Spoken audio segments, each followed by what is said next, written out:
시편 127편은 대표적으로 가정해 주시는 하나님의 말씀입니다. 하나님이 사랑하시는 가정이 되라, 이게 핵심입니다. 하나님의 기쁨이 되는 가정이 되라. 그런데 이제 여기 나오는 집이란 단어가 두 가지 뜻이 있어요.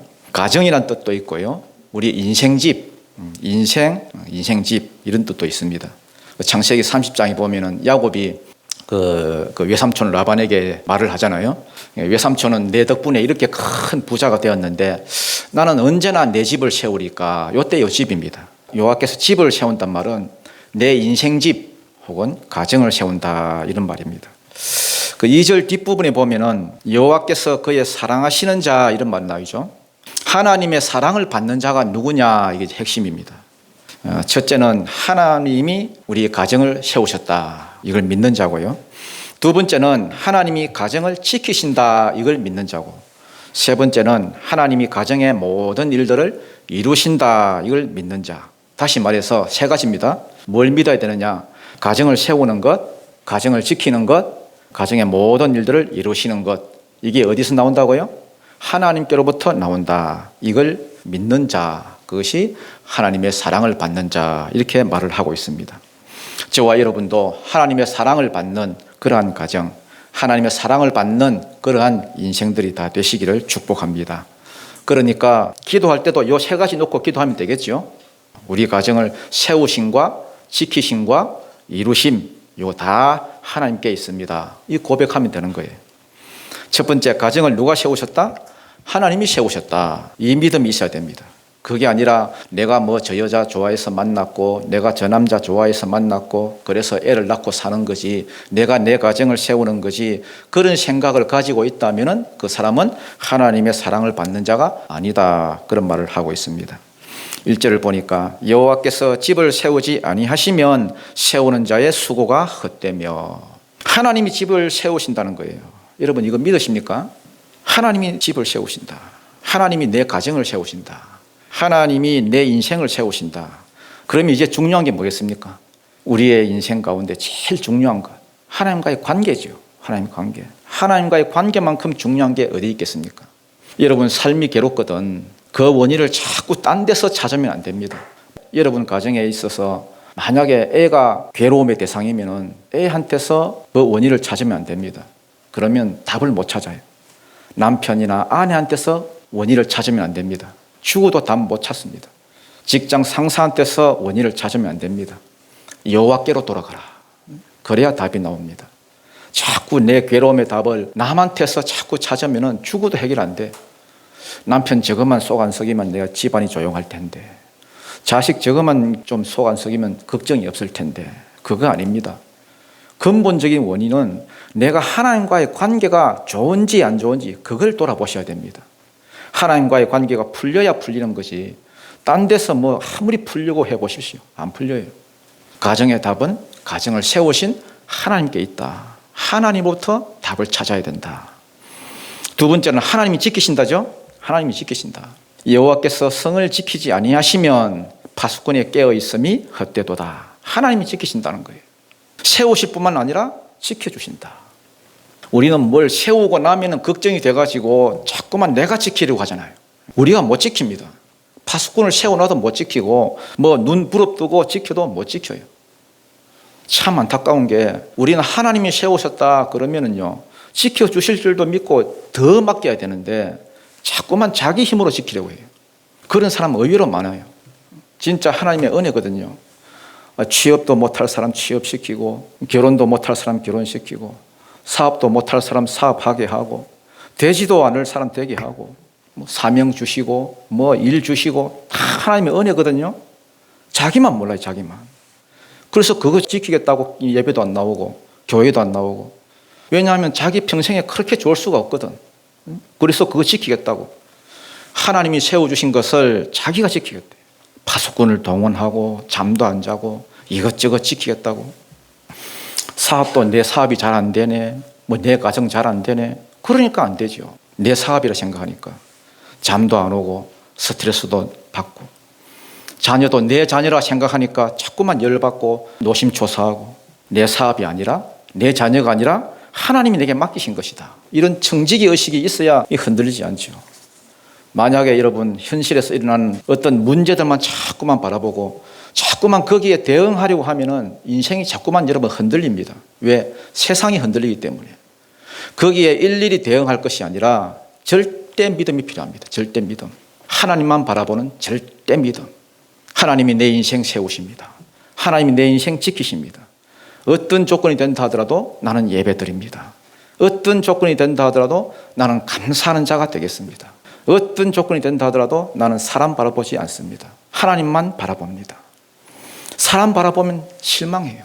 실망합니다. 실망 안 시키는 사람이 어디 있어요, 세상에. 다 실망시키죠. 기대하면 할수록 실망이 더 커져요. 네가 그럴 줄 몰랐다 그러고. 여러분 하나님 바라보십시오. 절대 실망하지 않습니다. 하나님이 세우십니다. 그리고 하나님이 지키십니다. 이 두 번째까지 무조건 가야 돼요. 하나님이 세우신다. 하나님이 지키신다. 세우신 모든 것은 하나님이 지키신다. 내가 못 지켜요. 파수꾼 아무리 세워놔 봐요. 절대 여러분 못 지킵니다. 기도할 때도 보십시오. 자꾸만 염려하면서 기도하지 마십시오. 걱정거리 끌어안고 기도하지 마세요. 그거 하나님이 안 들으십니다. 맡기면서 기도하세요. 감사하면서 기도하세요. 예를 들어 어떤 문제가 생기잖아요. 그러면 어떤 사람은 그 문제에만 집중해가지고 문제를 막 끌어안고 기도해요. 그놈의 문제 생각하느라고 기도에 집중이 안 돼. 기도가 정신사나워. 그거 막 신경 쓰느라. 기도하잖아요. 그러면은 문제를 띄워놓고 기도하지 말고 문제 대신에 하나님을 띄워놔요. 하나님을 붙잡고 기도하세요. 저는 그래서 하나님은 보이지 않는 영이시니까 하나님 우리가 볼 수 없으니까 저는 십자가를 띄워요. 항상 그래요. 기도 딱 시작하면 십자가를 띄워. 십자가면 계속 집중하고 기도합니다. 그렇게 기도해 보십시오. 하나님께 기도하면은 기도가 돼요. 하나님이 들으신다는 게 느낌이 와. 그러면 깊이 있게 기도할 수 있습니다. 그래서 우리 가정 주님이 세워주셨사오니 지키는 것도 주님이 지켜주십시오. 그러면 승리합니다. 이 지킨다는 개념이 스가랴에서 보면 나오죠. 하나님이 예루살렘을 향하여서 성곽 없는 성읍이 되게 하리라 그랬거든요. 성곽이 없는데도 보호받아. 하나님 지켜주시기 때문에. 우리는 무슨 성곽이 있어야 울타리가 있어야 우리는 보호받는다고 생각하잖아요. 그래서 돈으로 성곽을 쌓고 인맥으로 사람으로 성곽을 쌓고 대기업 들어가면 안전할 것이다. 그걸로 성곽을 쌓고 인맥을 쌓으면 성곽이 안전할 것이다. 자꾸만 안전망을 구축하려고 하는데 그거 아니라는 거예요. 스가랴서 2장 5절에 보면은 이렇게 돼 있어요. 불로 둘러싼 성곽이 되게 할 것이다. 그리고 그 가운데에 영광이 있을 것이다. 하나님이 불로 보호해 주시기 때문에 성벽이 없어도 안전하다는 거예요. 하나님이 지켜주신다.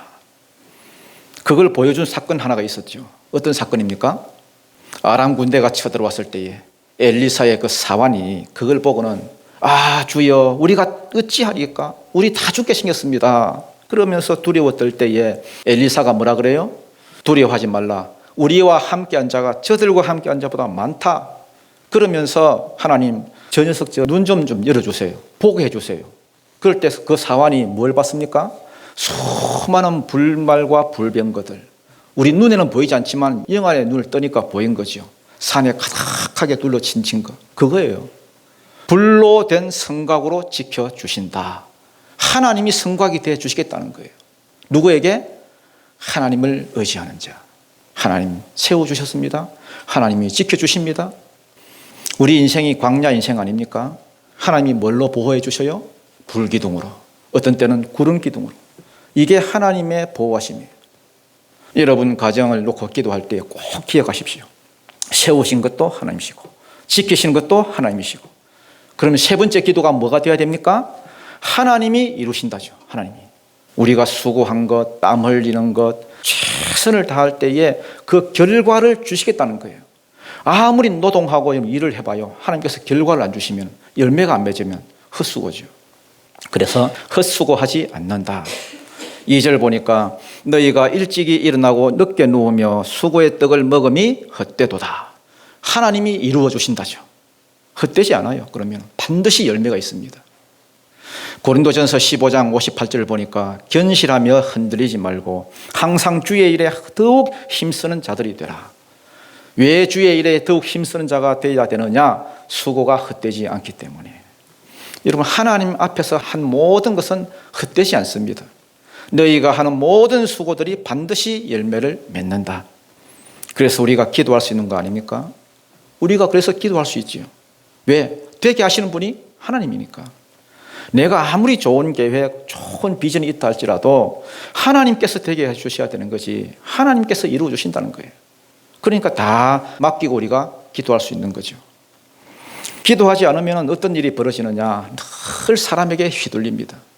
늘 사람에게 압박을 받고, 환경에 압박을 받고, 사람이 많다 싶으면 그쪽으로 끌려가고, 이게 다수다, 이게 대세다 그러면 또 그쪽에 가서 또 따라가고, 목적을 다 잃어버리잖아요. 교회도 여러분 막 사람이 압박이 있고, 또 뭐 이렇게 하면 안 되는 것 같고, 뭐 조건의 압박이 있고 이러면요 못 견뎌요. 그냥 하나님께서 주시는 대로 우리가 섬기고 예배하고 하면 되는 거예요. 그만하라 할 때까지. 그러면 되는 거죠. 하나님께서 세우신다, 하나님께서 지키신다, 그거 믿으면 되는 거예요. 하나님을 얼마나 의지하느냐, 그게 힘이라는 거예요. 여러분 인생이 만만한 게 아니잖아요. 만만한 게 아니에요. 늘 두렵고 떨리는 게 인생인데, 어떤 사람이 차를 타고 가는데 속도계가 고장났어요. 속도계는 중요하잖아요. 고장나면 그럼 내가 지금 몇 킬로 가는지 뭐 이게 알 수가 없으니까. 그런데 안 고치고 계속 타더라고요. 그래서 왜 안 고치냐 했더니 자기는 안 돼. 속도계 그 안 보고도 지금 몇 킬로 달리는지 대충 안다는 거예요. 어떻게 아냐 그랬더니 백미러가 흔들리면 100km고, 핸들이 흔들리면 120km고, 심장이 떨리면 140km다. 그래, 진짜 그래요. 우리 인생 살다 보면 심장이 떨리는 때가 얼마나 많아요. 덜컥 여러분 병원 가가지고 조금 뭐 이상한데요, 그 말만 들어도 심장이 떨리잖아요. 학생들 같으면 새로운 학교에 진학할 때, 청년들 같으면 새로운 직장에 들어갈 때, 혹은 군대에 들어갈 때 하늘 같은 뭐 고참들 생각하면 심장이 떨리고, 혹은 새로운 사업을 시작할 때 그때마다 두렵고 떨리고. 그래서 늘 염려하는 게 무엇을 먹을까, 무엇을 마실까, 무엇을 입을까, 사는 게 다 걱정이고 그런 뭐 두려움 아닙니까? 이스라엘 백성 보십시오. 광야에서 무엇을 먹을까, 무엇을 마실까, 무엇을 입을까, 그걸로 계속 고민했는데 그걸로 죽은 사람이 있어요, 없어요? 없어요. 광야에서 목말라 죽은 사람이 있어요? 한 명도 없어요. 광야에서 옷이 없어서 얼어 죽은 사람이 있습니까? 한 명도 없어요. 아무리 여러분 인생이 광야와 같지만은 광야에서는 여러분이 걱정하는 그걸로 안 죽습니다. 그들이 왜 죽었습니까? 불순종해서 죽었어요. 원망하다 죽었어요. 하나님을 의지 안 해서 죽었어요. 지금도 여러분이 뭘 가지고 걱정하시는지는 모르겠지만은 지금 여러분이 걱정하고 있는 거 그거 여러분 걱정하지 마십시오. 그걸로 안 죽어요. 불순종해서 죽고, 말씀대로 안 살아서 죽고, 하나님 100% 의지 안 해서 죽는 것이, 양다리 걸치다 죽는 거죠. 그러니까 광야에서 필요한 것은 딱 하나입니다. 하나님을 향한 절대적인 믿음. 하나님께서 지켜주실 것 믿고 하나님을 절대적으로 의지하는 것, 그것만 있으면 삽니다. 하나님이 지켜주신다, 하나님이 이루신다, 이 믿음 가져야 됩니다. 내 늙으면 뭘 먹고 사나, 여러분 걱정하지 마십시오. 굶어 죽지 않아요.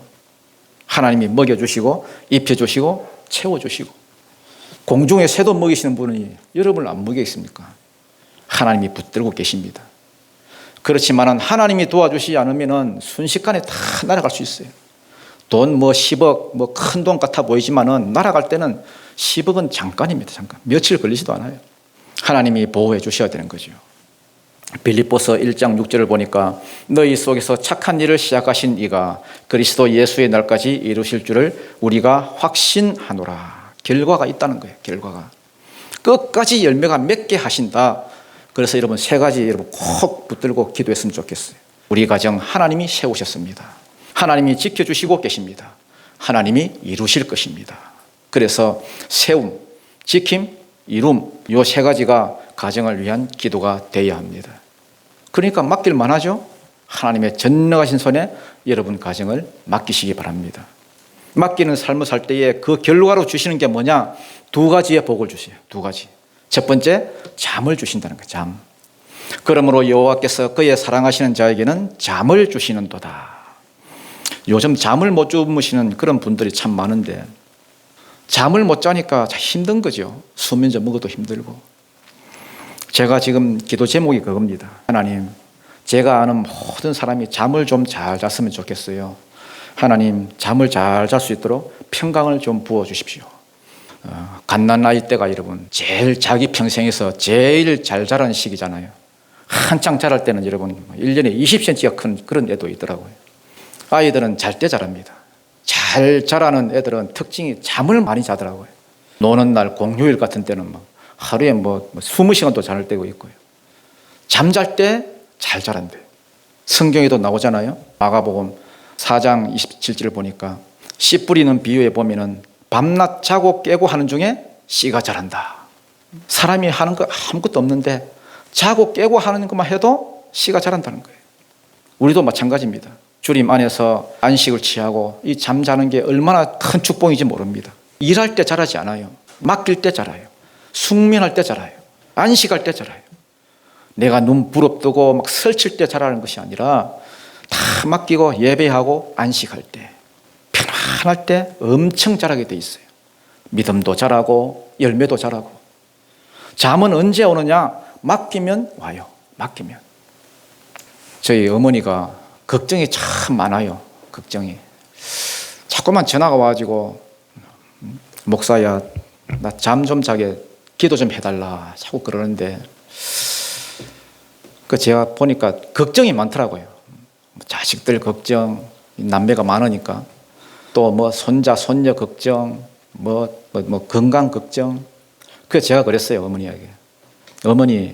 어머니는 지금 잠이 없는 게 아니라 믿음이 없어요. 믿음이 다 맡기시라고. 왜 자꾸 그렇게 걱정하시냐고 그랬어요. 맡기면은 잠이 옵니다. 누구한테 이런 복을 주십니까? 사랑하는 자에게. 사랑하는 자에게 잠을 주시는다 그랬잖아요. 사랑하는 자가 어떤 사람이에요? 여호와께서 내 집을 세우신다. 여호와께서 내 집을 지키신다. 여호와께서 모든 일을 이루신다. 이걸 믿는 사람. 그래서 맡기는 사람. 이런 사람에게 잠을 주시는도다. 두 번째 주시는 복이 뭐냐? 자녀의 축복을 주신다는 거예요. 이 내가 지금 누리고 있는 이 모든 하늘의 축복을 나만 누리는 것이 아니라 이것이 흘러간다. 자녀에게 흘러간다. 당대에서 끝나는 것이 아니라 전수가 일어난다. 전수가. 3절 보니까 3절에서 5절 이건 한번 읽어보죠. 우리가 시작. 보라 자식들은 여호와의 기업이요 태의 열매는 그의 상급이로다. 젊은 자의 자식은 장사의 수중에 화살 같으니 이것이 그의 화살통에 가득한 자는 복되도다. 그들이 성문에서 그들의 원수와 담판할 때에. 여기 보면 자녀를 화살통에 화살로 비유했잖아요. 왜 자녀를 화살통에 화살로 비유했을까? 두 가지 이유가 있겠지요. 첫 번째, 화살통에 화살이 없으면 못 싸우죠. 그러니까 화살통에 화살이 있는 게 복이라는 거예요. 예를 들면 내가 아무리 화살을 잘 쏴도 화살이 없는데 화살통에 화살이 없네? 못 싸우잖아요. 인생이 전쟁이고 여러분 싸움인데 싸우지도 못하고 지게 돼 있어요. 그러면 수치를 당하잖아요. 화살이 없으면. 그렇다고 하면 이걸 액면 그대로 받아들이면 많이 낳아야 돼요. 많이 낳아야 돼요. 자녀가 많은 게 복이라는 거예요. 아이가 많은 게 국력이라잖아요. 요즘 삼포 세대라 해가지고 청년들 취업 포기, 결혼 포기, 출산 포기 참 걱정입니다. 요즘 출산율이 급격하게 낮아져가지고요. 아이를 잘 안 낳는데 이렇게 가다가는 진짜 나라 망할지도 모르나 이런 생각도 들고 맡기지 않으니까 자식도 못 낳아. 걱정이 돼가지고 애를 어떻게 키우나 애 하나 키우는데 돈이 얼마나 드는데 그러면서 자녀를 짐으로 생각해요. 짐으로. 여러분 자녀가 짐 아닙니다. 축복입니다. 축복. 여호와의 주신 기업이다. 상급이다잖아요. 여러분 생각해 보십시오. 애를 어떻게 키우나 이것은 내가 키우는 거다. 그런 생각이잖아요. 내가 키운다고 생각하니까 자식도 못 낳아. 맡기질 못하니까 열매도 없지. 왜 그래요? 맡겨 보십시오. 자식도 많이 낳고요. 그리고 잠도 잘 자. 또 다 맡기니까 일도 잘 돼. 열매도 거둬. 맡기는 게 복이라는 거예요. 한때 여러분 대항해 시대를 주름잡던 두 나라가 있었지요. 두 나라. 영국과 스페인. 처음엔 두 나라가 인구가 비슷했어요. 인구가. 그런데 영국은 복음이 들어가고 성경도 번역하고 신대륙에 건너갈 때 복음을 들고 같이 들어갔어요. 말씀대로 생육하고 번성하나 그래서 애를 엄청 낳았습니다. 그래서 그 전통이 지금 미국의 남부 지방에 가면요, 그 바이블 벨트를 하잖아요. 바이블 벨트, 텍사스나 애리조나 이런데, 엘라바마 애 많이 낳습니다. 보통 뭐 30명씩 이건 보통이고요. 6명, 7명도 나와요. 지난번에 보니까 10명을 낳은 사람이 있더라고요. 그런 전통이 남아 있습니다. 그 결과 영국은 보십시오. 그 문화가 전 세계로 뻗어나가잖아요. 미국은 물론이고 막 캐나다, 호주, 남아공 그 후손들로 막 다 채워져 있어요. 사람으로 채우고 문화로 채우고 뭐 신앙으로 채우고 그대로 전수가 되잖아요. 하나님의 복이 자녀에게 있다는 거예요. 반면에 스페인은 남자들만 갔어요. 남자들만. 목적이 뭐냐? 쾌락과 금이에요. 금. 황금 캐가지고 막 다 가져가고 뿌리를 못 내려요. 정복은 하는데 다스림이 없는 거예요. 다스림이. 그래서 스페인이 19세기 초에 그 많던 그 식민지 다 잃어버렸어요. 남미가 독립이 굉장히 빨랐습니다. 1815년인가부터 시작해서 19세기에 그냥 다 그냥 독립해버렸어요. 그래서 스페인은 몰락했어요. 왜? 애를 안 낳아서. 전수가 안 돼서. 화살통에 화살이 없는 거예요. 여러분 중국 보십시오. 아이를 한 명 낳기 운동하고 여러분 인구가 많다고. 이 많은 인구를 뭐 어떻게 다 먹여 살리나 그러면서 자꾸만 줄였어요. 근데 지금 보십시오. 소황제라 그러죠. 소황제. 돌이 되면 애가 돌이 되면요. 뭐 한 명을 놓고 8명이 달라든다면서요. 친가 쪽에 4명, 외가 쪽에 4명. 그러면서 너 하나밖에 없다. 너 하나밖에 없다. 자꾸 떠받들고. 인구도 줄지만 뭐 버르장머리가 없어요. 가정교육도 안 되고요. 지금 보십시오. 저렇게 인구가 많은데도 불구하고 노동력이 부족하다잖아요. 지금 떠는 나라가 어딘지 아십니까? 베트남 같은 나라. 평균 연령 32세. 베트남 가보십시오. 다 뭐 젊은이밖에 안 보여요. 인도네시아 엄청 나왔어요. 이슬람이라서 그런지 몰라도. 인도네시아 인구가 2억 5천이거든요. 자바섬이라고 크지도 않아. 그 섬에 1억 5천이나 살아요. 근데 러시아 인구가 1억 5천이거든요. 러시아 전체 인구 다 자바섬 안에 사는 거예요. 인도네시아 무서운 나라예요. 아프리카 그 나이지리아 같은 나라 지금 인구가 2억 3천. 어떤 선교사가 여러분 가서 무슨 프로그램 이렇게 하는데 보니까요. 뭐 계속 나오더라고요. 나오고 또 나오고 뭘 준다 하니까 또 나오고 그 조그만 집에서 52명이 나오더라고요. 52명이 애들이. 그 작은 집에서 어떻게 사는지 몰라. 우리나라 보십시오. 여러분. 안 나으니까 계속 줄어들잖아요. 우리는 뭐 낳을 뭐 그런 기회가 이제 없겠지만 우리의 자녀들에게 자꾸 이거 교육을 시켜야 돼요. 인구 정책도 지금 우리나라가 지금 계속 뭐 다문화 정책으로 가고 있죠.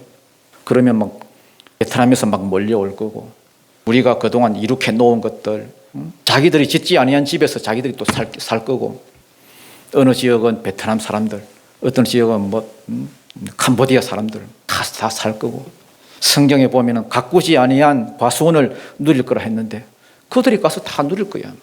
우리가 아이를 낳지 않으니까. 그래서 자녀가 많은 게 축복이다. 이게 첫 번째 이유고요. 그 다음 두 번째 이유가 뭐냐? 화살은 화살통을 떠나야 된다는 거예요. 화살은 화살통에만 있으면 안 되고 쏴야 한다는 거예요. 쏴야.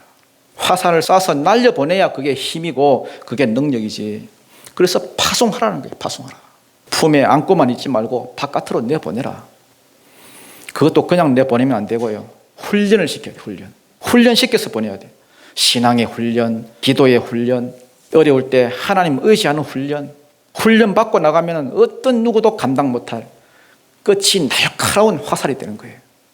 그래서 그것이 날아가가지고 예술계에 박히면 예술계를 평정해버리고 또 뭐 문화계에 가면 문화계를 평정해버리고 경제에 가면 경제계, 뭐 산업계, 여러분의 자녀들이 가는 곳마다 그냥 날카로운 화살이 되어서 막 박혀야 돼요.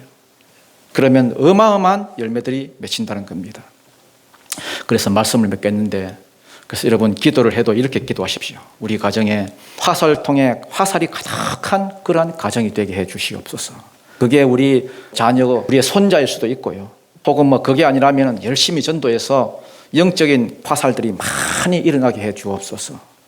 또 하나 화살이 있다고 되는 것이 아니라 열심히 세상을 향해서 경제계를 향해서 문화계를 향해서 예술계를 향해서 각 분야마다 화살을 쏴야 됩니다.